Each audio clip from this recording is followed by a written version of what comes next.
Hết nãy chuối cho ồn, hết buồn chuối cho ồn. Đây cô chú, cái chuối này nè là người ta mang qua là cho khỉ, nhưng mà khỉ thầy bắt đi thả hết rồi. Là ngày hôm qua nay một mình con ồn không mà hết buồn chuối đó. Và em kể cho mọi người nghe. Cái thao nước ở trong nhà á, nó thấy nó ăn chưa? Đây nè. Đây nè.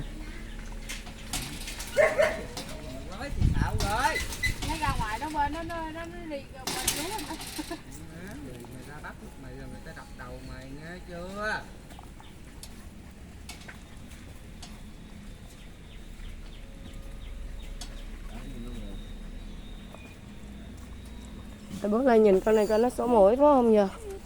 Dây tím nè, bông tím nè. Con bông tím á. Con nói sổ mũi hả? Đi qua 5 giờ. Thuốc cho nó luôn. Rồi ăn xong rồi đi tắm hồ bơi đúng không? Bây giờ là con người từ sáng tới chiều là không khô nổi đúng không? Trời ơi, nó vô cái thau đó, nó nằm ở đó kìa, cái thau vô hẻm. Nó chê cái thau ở trong nhà nhỏ rồi. Lại đây. Lúc đầu đó mọi người em cứ tưởng đâu là bé Bin nó giặt rồi dễ trong thau nước uống tụi này nè. Rồi không bỏ lấy nước mới. Em la hoài luôn. Em cứ la Bin, Bin nói con thấy rồi. Phát hiện ra là nó vô nó nằm. Đi vô, đi lại nằm nước. Đi lại ra tắm rồi. Rồi đi lại nè. Đi lại thau nước nè, lại lên, leo vô. Leo vô. Có ai la đâu mà bà đặt diễn.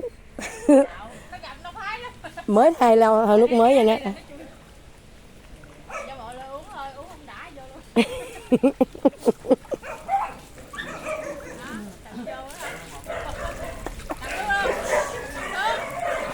Nó nằm nó chiêu nguyên một ngày hôm qua ăn cơm sống ra nằm tới 6 giờ chiều. Mỏi luôn ha.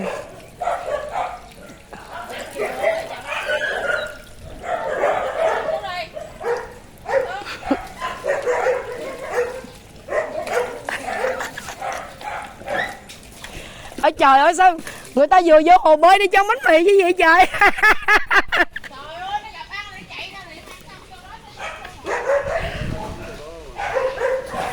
Ê, bây giờ từ sáng tới chiều là thao nước không khô nổi. Rồi nãy có cho mấy nó ăn cơm chưa? Có ẩm con này vô cho ăn không? Tại sao vậy? Ngoan ẩm nó vô luôn, ngoan cho nó ăn giùm chị ngoan.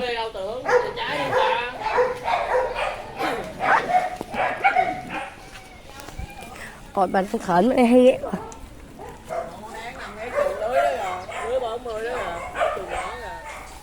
Cho vô đó không mấy miếng nha. Mấy này cái thuốc đó cho nó uống thuốc không vậy?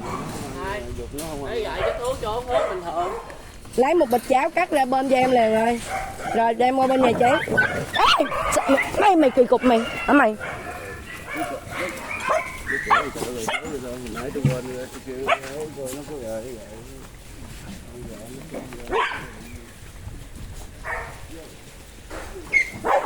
Ê bột